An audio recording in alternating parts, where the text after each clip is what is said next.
Everyone. तो बताने में मुझे आज बहुत खुशी हो रही है कि आज हम लोग क्लास 5th का चैप्टर नंबर 12 यानी कि लास्ट चैप्टर पढ़ रहे हैं, जिसका नाम है द सेवियर। सेवियर यानी कि वो पर्सन जो हमें बचाता है।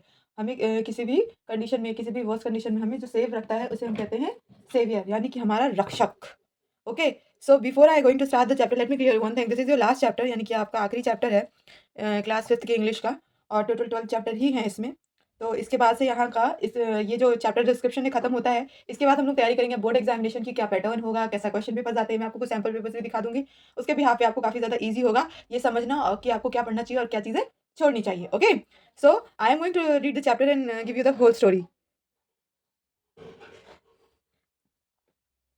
Prince Siddhartha was walking to the garden of his palace, यानी कि ये जो एक प्रिंस था सिद्धार्थ, वो अपने बगीचे में सुबह-सुबह बहुत ही चिड़ियों की चहचहाती ठंड में, एक धूप से छिन रही, मतलब जो होता है ना कि पेड़ों से छिन रही धूप से बढ़िया गार्डन में वॉक कर रहा था। मॉर्निंग वॉक के लिए निकला कौन? Prince Siddhartha. He was pleased to see flowers blooming, butterfly fluttering their wings, the garden trees the garden tree swimming in cool breezes and the birds chirping around, यानी कि वो देख रहा था कि किस तरीके से फूल खिल रहे हैं, तितलियां अपने प्यारे प्यारे रंग बिरंगे पंख फैला रही हैं, गार्डन में उसकी ठंडी हवाएं चल रही हैं, और जो चिड़िया है वो चहचहा रही, चिपरिंग यानी चहचहाना। Suddenly a swan fell in front of him, अचानक से होता है कि एक जो स्वान होता है, एक पंक्षी होता है सफेद रंग का, वो उसके सामने आके हंस, वो सामने आकर के उसके पैरों के सामने गिर जाता है। It flaps its wings but unable to overcome its prey, its legs still, यानी कि वो बहुत ही ज़्यादा फड़फड़ा रहा था अपने पंखों को, लेकिन वो फिर भी अपने दर्द को कम नहीं कर पा रहा था, और वो वहीं पड़ा हुआ था प्रिंस सिद्धार्थ के पैरों के सामने। सिद्धार्थ वाज़ मूव्ड विथ पिटी, अब सिद्धार्थ जैसे ही उसे देखा कि वो कितना ज़्यादा, मतलब सिद्धार्थ वाज़ मूव्ड विथ पिटी, यानी कि उसको बहुत ही दया आ गई उस पंक्षी को देख कर के सिद्धार्थ को बहुत दया आ गई। उसने देखा कि कितना प्यारा, कितना सुंदर, कितना सफ़ेद-सफ़ेद एकदम कोमल सा पंक्षी है, और ये इतने दर्द में है, तो उसने तुरंत उसे उठाया। He ran to the poor creature hid by an arrow, यानी कि वो तुरंत उसकी तरफ भागा, और उसने देखा कि जब उसने उठाया, तो उसने देखा कि उसके शरीर पे एक तीर लगा हुआ है। There was a blood in its wings. Prince Siddharth took out the arrow from its body very gently and cleaned its wound. यानी कि उसके जो इस घाव से खून बह रहा था, आप देख भी सकते हो कि इसमें से खून बह रहा है ना, ये जो है ना रेड रेड, ये खून है। ओके, तो उसकी बॉडी में से खून निकल रहा था, तो उसने क्या किया कि उस एरो को, यानी कि उस तीर को बहुत ही सॉफ्टली ऐसे ऐसे करके निकाला उसने, है ना, और उसका जो घाव था उसको भी साफ किया, वो यानी कि घाव। It's my sworn, I have hunted it down, it was Siddhartha, prince Siddhant cousin, he demands it hunt. यानी कि जैसे ही वो ये सब कर रहा था, अचानक से ये दूसरा प्रिंस आया, उसने कहा कि ये मेरा स्वान है, यानी ये मेरा हंस है, मैंने इसे मारा है। ये था देवदत्त, जिसकी आवाज़ थी, और ये कौन था? प्रिंस सिद्धार्थ का कज़िन था, यानी कि कज़िन भाई था इसका, ठीक है? तो उसने कहा कि तुम मेरा शिकार मुझे वापस करो। No my brother, it is my sworn, I have saved its life, you should have pity for animal. तो अब जो है, जो अच्छा प्रिंस है, यानी प्रिंस सिद्धार्थ, वो कहता है, नहीं मेरे भाई, ये मेरा है, मैंने इसकी लाइफ सेव की है, मैंने इसकी ज़िंदगी बचाई है, बल्कि तुमको तो एनिमल्स के लिए, जानवरों के लिए दया भाव रखने चाहिए थे। Brother, I don't get my hunt, I shall go to the king court, Devadatta said angrily.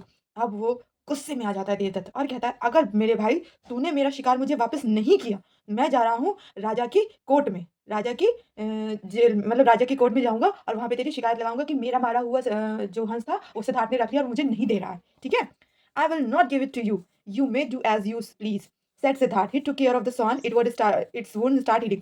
उसने कहा कि मैं अब तुम्हें ये नहीं दे रहा हूँ, तुमने जैसा कहा है, तुम जा सकते हो राजा की कोर्ट में, ऐसा सिद्धार्थ ने बोला। फिर उसने स्वान को, यानी कि हंस की पूरी देखभाल की, और उसके धीरे-धीरे घाव भरने शुरू हो गए। After some time Siddhartha was calling to the king's court. अब थोड़ा समय बीत जाने के बाद राजा ने उसे अपनी कोर्ट में बुलाया, सिद्धांत को और देवदत्त दोनों को बुलाया। King Suddhodana sat on his throne, यानी कि उनके जो भी दे फादर थे, तो वो अपने राजगद्दी पे बैठते हैं। उनका नाम था किंग सिद्धोधन। सिद्धोधन कौन थे? सुद्धोधन उनके पिता थे, या जो भी थे, ठीक है? In case of the swan was presented to him, Prince Siddharth and Devdutt stood in the court to pleaded their claims। यानी कि अब स्वान को भी उनके सामने प्रेजेंट किया गया, यानी कि स्वान को भी वहाँ पे कोर्ट में लाया गया। सारी सभा बैठी, राजा बैठा हुआ है, उनके सारे मंत्री बैठे हुए। अब वहाँ पे प्रिंस सिद्धोधन है, सॉरी किंग सिद्धोधन है, एक तरफ सिद्धार्थ बैठा हुआ है, एक तरफ देवदत्त बैठा हुआ है। अब स्वान को भी लाया गया, क्योंकि सारा मसला तो उसी के लिए सब लोग लड़ाई झगड़ा कर रहे थे, ठीक है? The hearing went on, the king said, let the swan be bought to the court. अब जब हियरिंग चल रही थी, कोर्ट की सुनवाई हो रही थी, तो किंग सुद्धोधन ने अपने सिपाहियों को ऑर्डर किया, सिपाहियों, जब अब इस हियरिंग को चल रही है, तो जाओ तुम उधर से स्वान लेकर आओ, जिस स्वान की वजह से ये सारा झगड़ा हो रहा है, ठीक है? The swan was bought and left standing in the middle of the court. अब बेचारा वो स्वान लाया गया और बीच में उसको खड़ा कर दिया गया है। पहले से वो बेचारा मार कूट के इन लोगों ने बराबर कर रखा था उसे। अब वो किसी तरीके से हील करा था, उसमें भी इनको चैन नहीं मिला, फिर से लेकर आ गए उसको कोर्ट में। It slowly shuffle towards Prince Siddharth and hide under his seat. अब वो जब वहाँ पे आया कि भाई इतने सारे लोगों के बीच में मैं हूँ, तो उसने क्या किया कि धीरे धीरे एक एक पैर बढ़ाते बढ़ाते वो सिद्धार्थ की सीट के अंदर घुस गया, ठीक है, जिस कुर्सी में बैठे हुए थे उनके नीचे वो घुस गया। King Suddhodana give his judgement immediately. अब जो किंग सुद्धोधन थे, शुद्धोधन, उन्होंने अपना जो फैसला था वो तुरंत ही सुना दिया। The saviour has a great claim over the subject than killer, यानी कि मारने वाले से जो बचाने वाला होता है वो ज़्यादा बड़ा होता है ना? यानी कि जो मारने वाला होता है उससे जो भी हम जिस भी सब्जेक्ट को यानी जिस चीज़ को आपने बचाया है, तो बचाने वाले का क्लेम ज़्यादा बनता है। Thus the swan belongs to Siddhartha, इसलिए इस स्वान का असली मालिक कौन होगा? सिद्धार्थ होगा।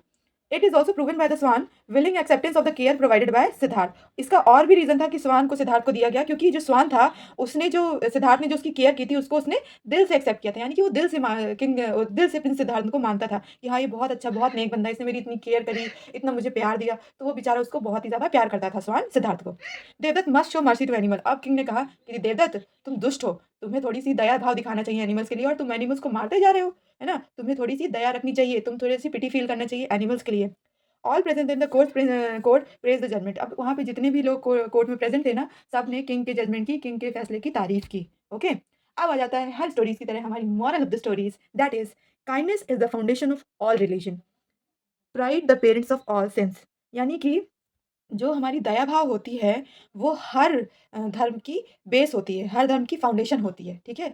किसी भी धर्म में दया भाव को सबसे पहले रखा जाता है और जो गर्व है, जो हमारा प्रसन्नता है, वो किसी भी श्राप से उन सबके पेरेंट्स हैं, पेरेंट्स यानी कि माता-पिता हैं, ओके? यानी कि ये सारी चीज़ें सुपीरियर्स होती हैं और हमें हमेशा लोगों के लिए मर्ज़ी रखनी चाहिए और सबसे लव करना चाहिए, किसी को भी कोई तकलीफ़ नहीं देनी चाहिए, जितना भी आपसे पॉसिबल हो सके। तो यहाँ से आपके चैप्टर एक्सप्लेनेशन क्लास 5th के एंड होते हैं।